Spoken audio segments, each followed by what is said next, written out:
갈라디아서에 있는 말씀입니다. 신약성경 갈라디아서 4장 1절에서 7절 말씀입니다. 6절과 7절만 합독하려고 합니다. 갈라디아서 4장 6절 7절 페이지수로 306페이지가 되겠습니다. 306페이지 갈라디아서 4장 6절 7절 찾으셨으면 우리 다 같이 합독합니다. 시작. 너희가 아들임으로 하나님이 그 아들의 영을 우리 마음 가운데 보내사 아빠 아버지라 부르게 하셨느니라. 그러므로 내가 이후로는 종이 아니요 아들이니 아들이면 하나님으로 말미암아 유업을 받을 자니라. 아멘. 할렐루야. 오늘 또 참 좋은 날입니다. 비록 코로나 4단계로 영상 예배를 드리지만 또 무더위는 계속되지만 그럼에도 불구하고 우리 주님 구원하시고 은혜 주시고 또 오늘 또 만나 주시기에 주님을 찬양합니다. 할렐루야. 오늘 또 해외에서 또 영상에서 또 가정에서 일터에서 예배 드리는 여러분 모두를 주의 이름으로 축복하고 환영합니다. 유튜브에 들어가 보니까 우리 군에가 있는 창준이가 예배를 열심히 드리고 있더라고요. 군 생활하고 무더운 날씨 속에서 모든 분들을 축복하고 환영합니다. 우리 한번 같이 인사합시다. 같이 예배들 반갑습니다. 또 가정에서 또 인사하십시다. 반갑습니다. 이런 아버지와 아들이 있습니다. 아들이 뇌성마비 중증 장애인인데 아버지가 휠체어 태워서 마라톤을 완주했고 더 나아가서 철인 3종 경기를 완주함으로 미국인과 전 세계에 신금을 올렸던 아버지가 있습니다. 우리나라 현대자동차 광고에 등장해서 화제가 되기도 했지요. 아버지 딕 호이트가 쓴 나는 아버지입니다 라는 책이 번역 출간되어 잘 알려져 있지요. 의사는 아들이 식물 인간이 될 수 있으니 특수기관에 맡기라고 했지만 아버지는 거부하고 집으로 데려와서 양육합니다. 어느 날 아들이 표현을 합니다. 아빠 달리고 싶어요. 아빠 달리고 싶어요. 불가능한 일이었지만 아버지는 결심하고 아들을 휠체어 태워서 달리기 시작합니다. 아들이 기뻐했습니다. 아들이 말합니다. 아빠, 장애가 사라진 느낌이에요. 아버지는 힘들지만 더 열심히 달렸습니다. 시행착오를 거듭했지만 마침내 1982년 보스턴 마라톤 대회에 완주합니다. 그 후 아들은 아버지의 도움으로 철인 3종 경기에 출전하고 싶다고 말합니다. 아버지는 공업부트를 허리에 묶고 아들을 태워 3.9km 수영을 하고 사이클에 태워서 180.2km를 달리고 휠체어에 태워서 42.195km 마라톤을 완주합니다. 그걸로 끝나는 것이 아니라 그 후 미국 대륙 6,000km를 횡단했고 아들 릭 호이트는 보스턴 대학을 졸업하게 됩니다. 아들이 감격스러워 아버지에게 말합니다. 아빠 고마워요. 아빠가 없었다면 할 수 없었어요. 그러자 아버지가 응답합니다. 아들, 내가 없었다면 아빠는 하지 않았을 거다. 놀라운 아버지의 사랑입니다. 그런데 성경은 우리에게 증거합니다. 아버지 딕 호이트보다 1000배, 10,000배 더 좋은 아버지를 소개해 줍니다. 그 아버지는 하나밖에 없는 외아들을 나를 대신해서 십자가에 못 박혀 죽게 하신 그분이 바로 하나님 아버지입니다. 오늘 우리는 그분을 아빠, 아버지라 부르게 하셨느니라고 오늘 성경은 그렇게 이야기하고 있습니다. 예수님은 하나님을 향해 아버지라고 부르셨습니다. 그리고 제자들에게도 주기도문을 가르쳐 주시면서도 하늘에 계신 우리 아버지라고 하나님 아버지 되심을 제자들에게 가르쳐 주셨습니다. 유대인들은 하나님을 두려움의 대상으로 보았지만 예수님은 하나님을 사랑의 대상으로 보았습니다. 그리고 오늘 본문에 보면 한 걸음 더 나아가서 하나님을 향해 아빠, 아버지라고 불렀습니다. 6절 말씀을 함께 읽어보겠습니다. 6절 다 같이 한번 읽어보실까요? 시작. 너희가 아들이므로 하나님이 그 아들의 영을 우리 마음 가운데 보내사 아빠, 아버지라 부르게 하셨느니라. 할렐루야. 누가 하나님의 자녀입니까? 누가 하나님의 자녀입니까? 하나님을 아빠, 아버지라 부를 수 있는 사람만이 하나님의 자녀, 믿음의 사람인 줄로 믿습니다. 갈라디아서 4장 6절에 있는 말씀이니까 너희가 아들이므로 하나님이 그 아들의 영, 성령을 우리 마음 가운데 보내사 아빠, 아버지라 부르게 하셨느니라. 아멘. 요한복음 1장 12절에 영접하는 자 곧 그 이름을 믿는 자들에게는 하나님의 자녀가 되는 권세를 주셨느니라. 아멘. 그렇습니다. 하나님의 자녀가 되는 조건은 간단합니다. 하나님을 아버지라고 부르는 자. 아멘. 그리고 그 이름을 믿는 자. 그 외에 다른 조건은 아무것도 없어요. 여러분, 우리가 육신의 부모에게 자녀가 되는 것을 생각해 보십시오.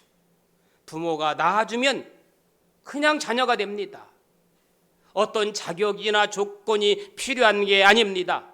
여러분, 아무리 교회에 왔다 갔다 해도 성령으로 거듭나지 못하고 믿음이 확실치 않으면 입에서 하나님 아버지라는 말이 잘 안 나와요.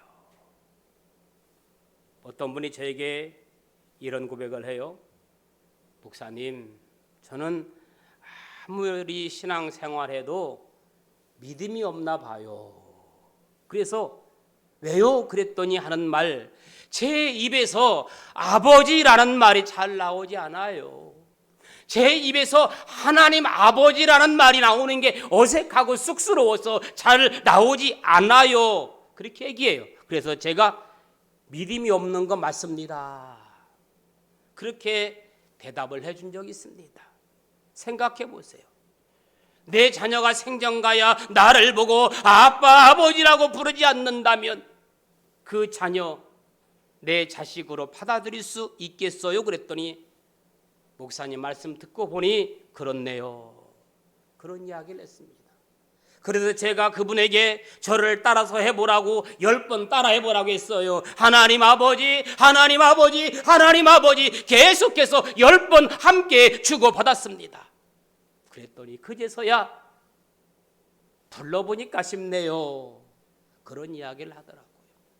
여러분, 진심으로 하나님을 아빠, 아버지라고 부를 수만 있다면 이미 나는 하나님의 자녀가 되는 것임을 확신하기 바랍니다. 다른 조건 필요 없어요.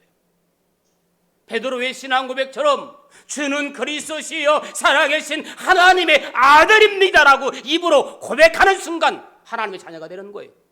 아멘? 어렵지 않습니다. 아무리 힘들고 어려울지라도 하나님 아버지 내가 힘들어요, 어려워요, 지쳐 있어요 라고 말할 때 아버지라고 부를 수 있는 믿음만 있다면 나는 하나님의 자녀인 줄로 믿습니다. 그렇다고 구원받았으니 마음대로 죄짓고 살아도 된다는 말은 아닙니다. 구원받은 하나님의 자녀들은 그 속에 성령이 내주하심으로, 아멘. 뭐가 내주예요? 할렐루야. 구원받은 하나님의 자녀들은 내 안에 속에 성령이 내주하심으로 이제 죄를 지으려고 하면 브레이크가 걸려요. 그래서 죄를 이기고 하나님의 뜻대로 살게 되는 겁니다. 누가 하나님의 자녀입니까? 하나님을 아빠, 아버지라고 부를 수 있는 사람만이 하나님의 자녀, 믿음의 사람인 줄로 믿습니다. 한번 따라 합시다. 아빠, 아버지. 어색해요? 어색하십니까? 두 번째로 누가 하나님의 자녀입니까? 하나님의 자녀답게 사는 사람이 자녀입니다. 아멘. 자녀답게 살아야지요. 한마디로 이름값을 하면서 살아야 된다는 말입니다. 무슨 값? 이름값. 그래서 옛부터 어른들은 자녀들을 키울 때 제대로 살지 못하면, 똑바로 살지 못하면 제발 이름값 좀 해라, 이름값 좀 해라, 제발 아버지 이름을 먹칠하지 말라고 했던 기억이 납니다. 이제 하나님의 자녀가 되었으면 하나님의 자녀답게 이름값 하면서 사는 것 너무나 당연한 겁니다. 아멘. 어디를 가든지 하나님의 자녀답게 이름값을 하며 사는 저와 여러분들 될 수 있기를 예수님의 이름으로 축원합니다. 제가 얼마 전에 서울 나갈 일이 있어서 오랜만에 전철을 탄 적이 있습니다. 한 두세 정거장 지났을 때 두 분이 자리에서 일어나서 내렸습니다. 그러더니 빈자리에 한 70대쯤 되는 할머니 한 분이 자리에 앉으려고 다가가는 순간 저쪽에서 젊은 중년 부인이 잽싸게 달려와서 앉더니 남은 자리에는 핸드백을 던져놓고 하는 말이 김집사님 이리 빨리 오세요, 자리 났어요, 큰 소리를 치더라고요. 속으로 집사님 소리를 하든 말든지 자리를 양보해 주든지 해야 할 거 아닙니까?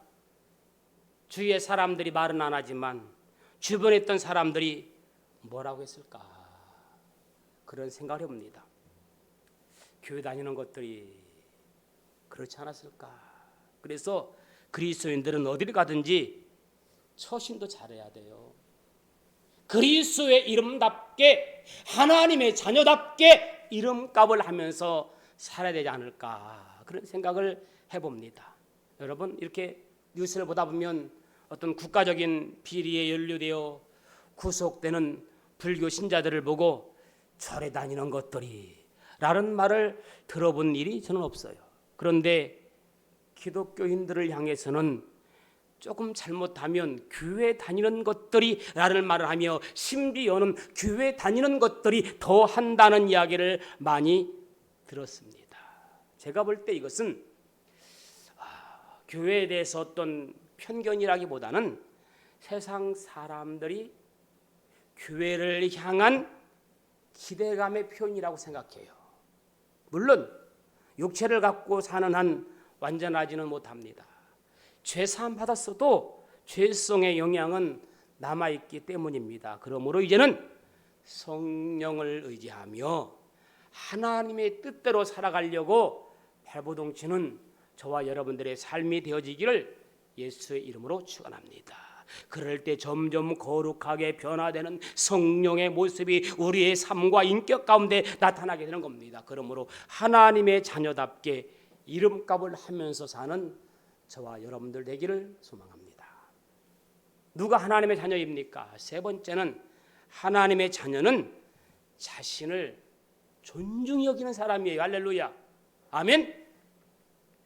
셀프 이스톰, 자기를 스스로 존경하는 사람. 여러분, 우리는 하나님의 자녀라는 자부심이 있어야 돼요. 우리는 이미 천국을 소유한 사람들입니다. 할렐루야. 무엇을 소유한 사람? 천국을 소유한 사람들이에요. 여러분, 천국을 소유한 사람들이 무엇이 두려울 게 있겠어요? 그런 마음으로 살아가십시다. 어느 왕자가 배낭여행을 나왔어요. 돈이 떨어졌어요. 육신적으로 고통스럽지만 그 왕자가 돈 많은 사람을 부러워하겠습니까? 벼슬 가진 사람을 부러워하겠습니까? 모든 것이 부럽지 않습니다. 왜?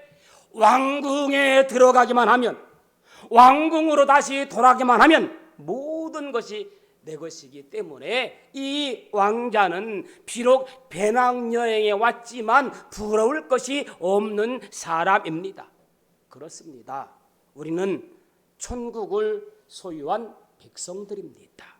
지금 이 세상은 힘들고 고달프지만, 비록 세상에서 부귀영화는 누리지 못하지만 장차 우리를 위해 예비해 놓은 곳, 영원한 천국, 영원한 천국, 그곳을 생각하면 행복한 사람들입니다. 아멘.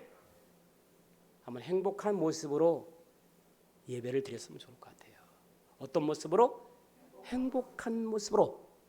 베드로전서 2장 9절 너희는 택하신 족속이요 왕같은 제사장이요 거룩한 나라요 그의 소유된 백성이니 이는 너희를 어두운 데서 불러내어 어디서 불러내었어요?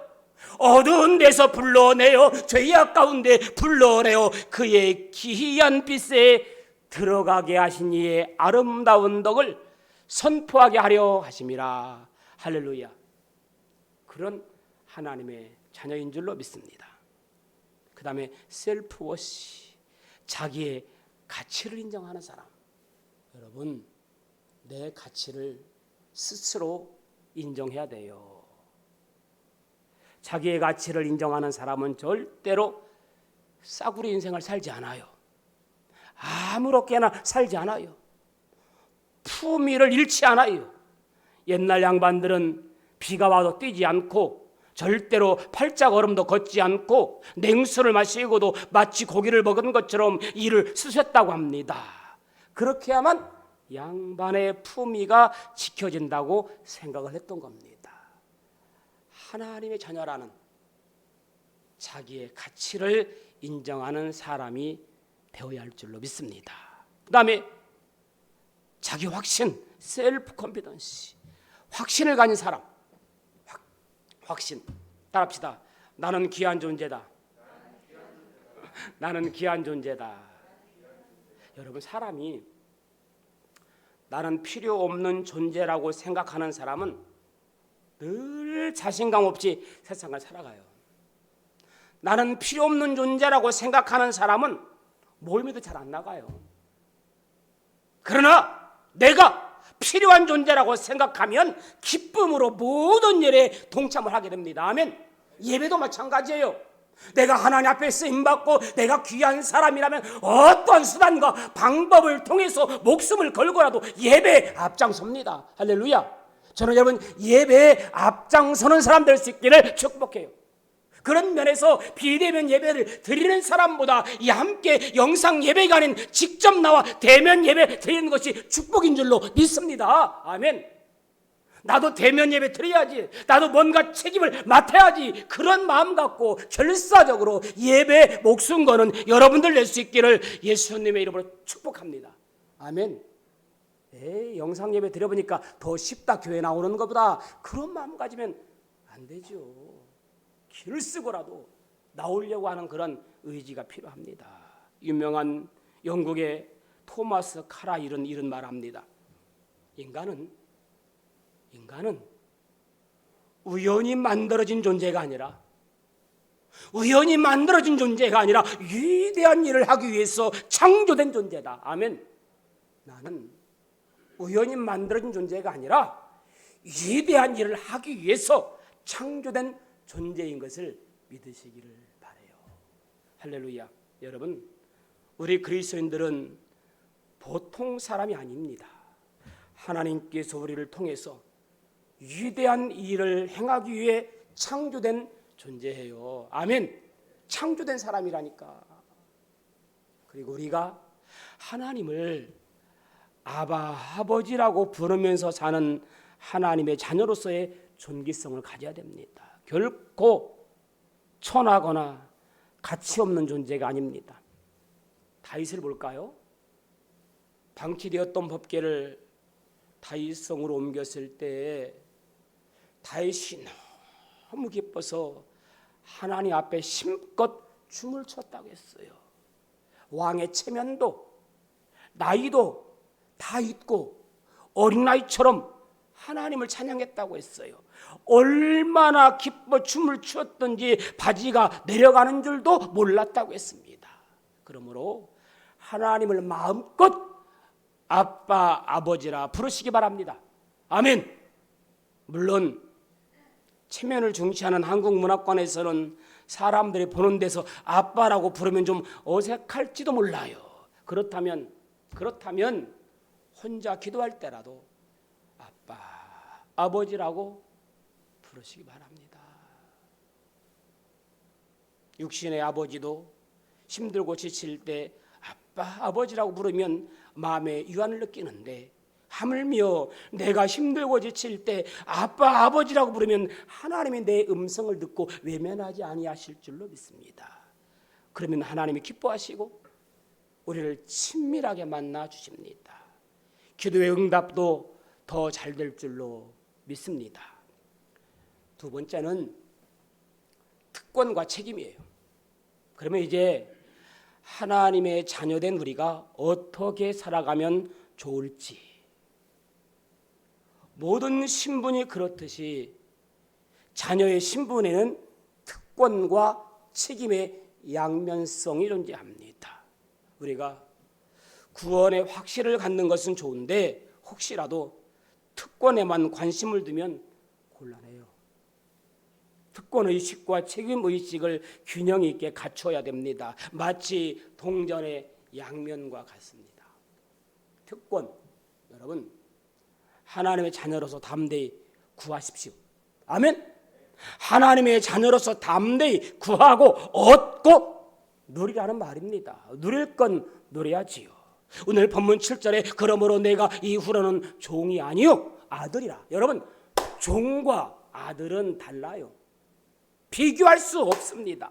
이제는 내가 종이 아니요 아들이니, 아들이면 하나님으로 말미암아 유업을 받을 자니라. 무엇을? 유업을.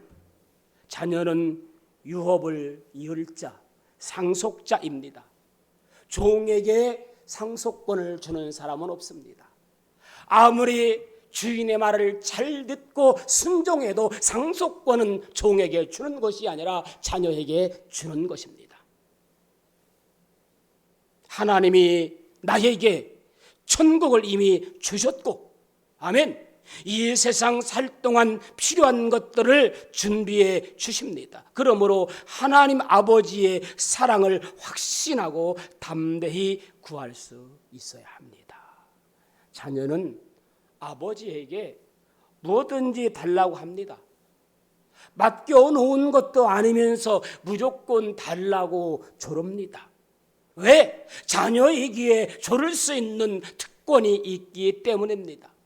그런 의미에서 하나님의 자녀인 우리들은 기도야말로 자녀의 특권 중에 특권인 줄로 믿습니다.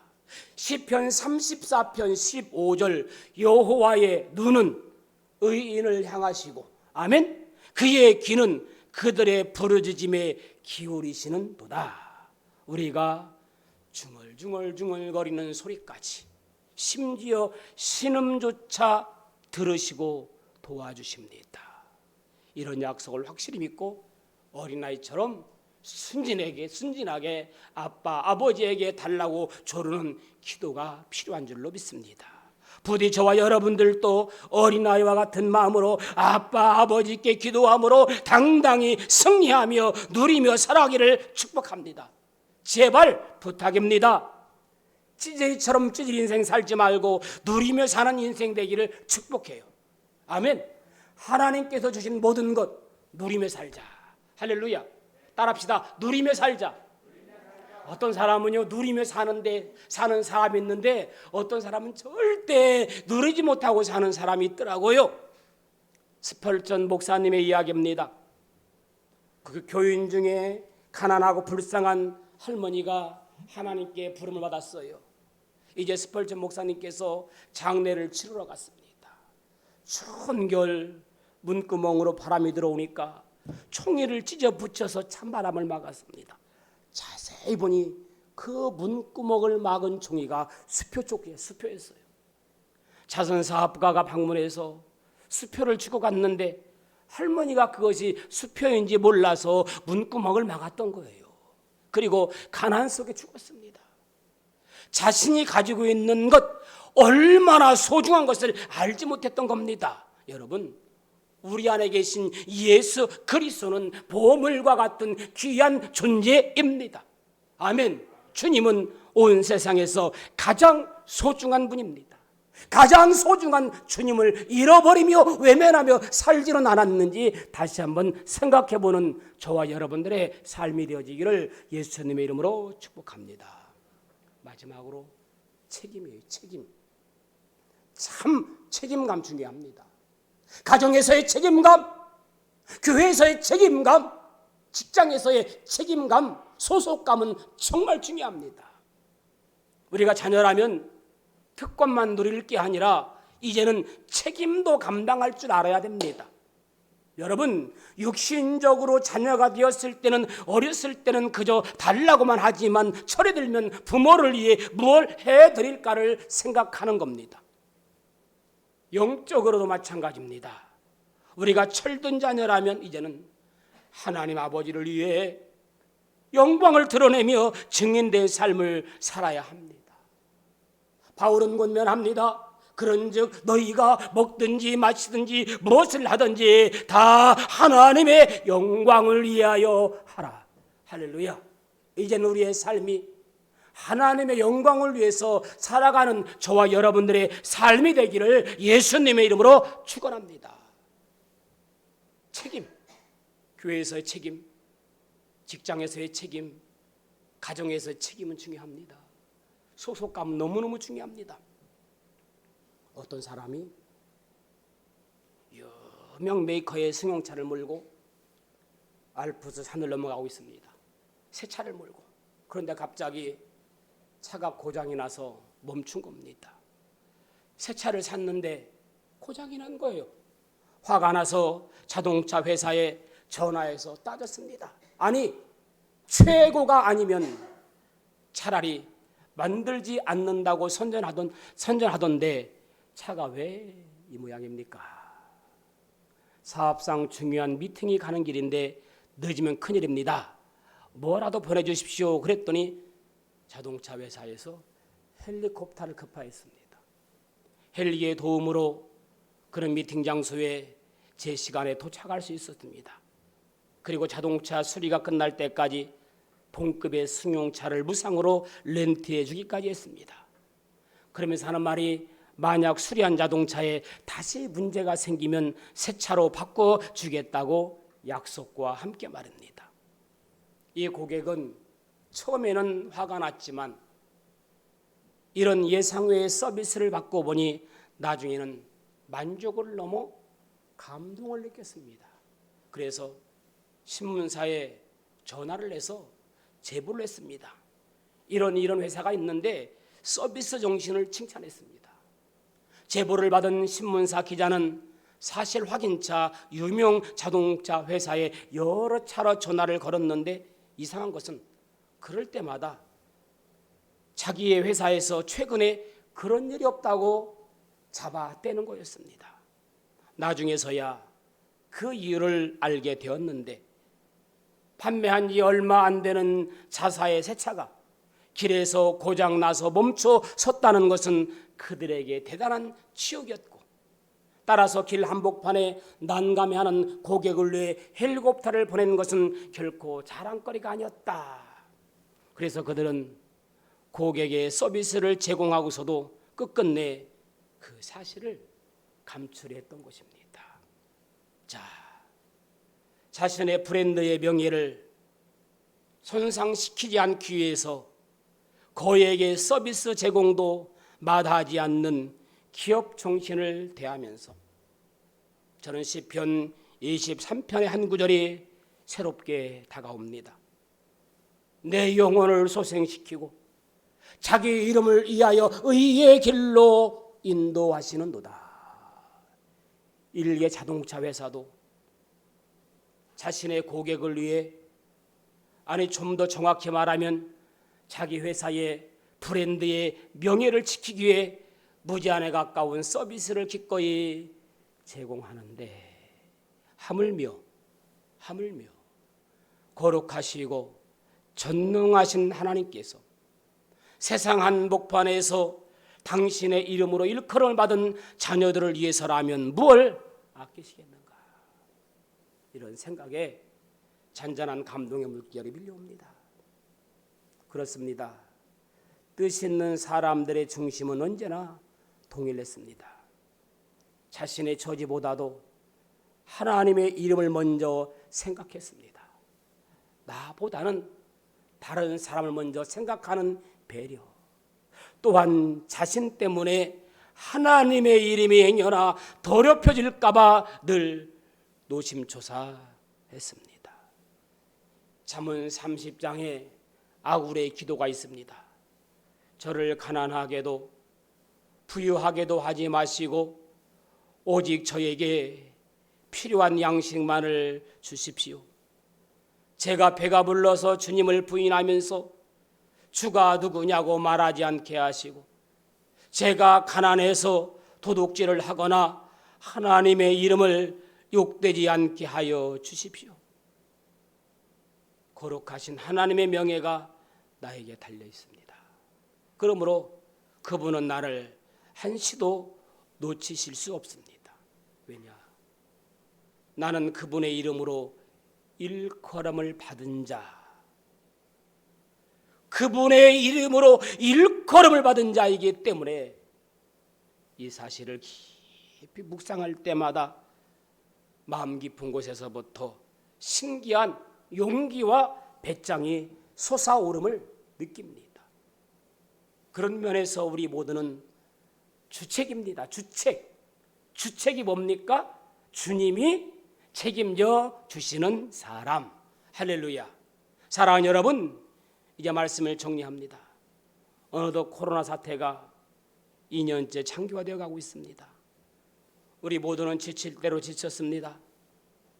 그러나 한편으로는 지난 날들을 뒤돌아보면 원망보다는 어떻게 여기까지 왔는지 돌아보면 정말 꿈만 같습니다.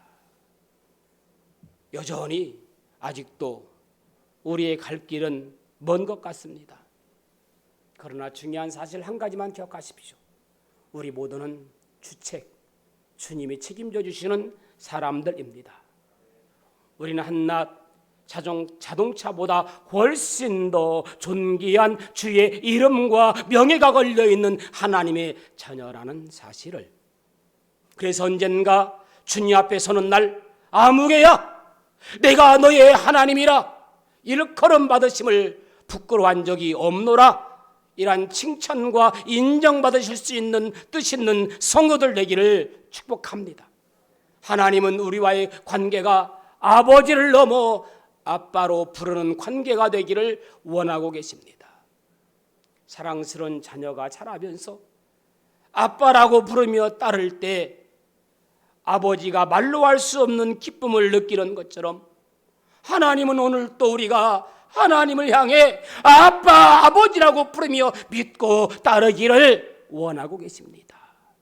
한 주 동안 살면서 하나님을 향해 아빠, 아버지라고 부르며 동행하는 가운데 아빠 되시는 하나님께서 주시는 은혜를 누리기를 주의 이름으로 축원합니다. 아빠, 아버지라 부르게 하셨느니라. 살아서 역사하신 좋으신 아버지 하나님, 나를 아빠, 아버지라 부르게 하심에 감사합니다. 이제는 내가 너의 하나님이라 일컬음 받으심을 부끄러워한 적이 없노라 칭찬과 인정받는 뜻 있는 하나님의 백성들 되게 하여 주옵소서. 예수님의 이름으로 기도합니다. 아멘.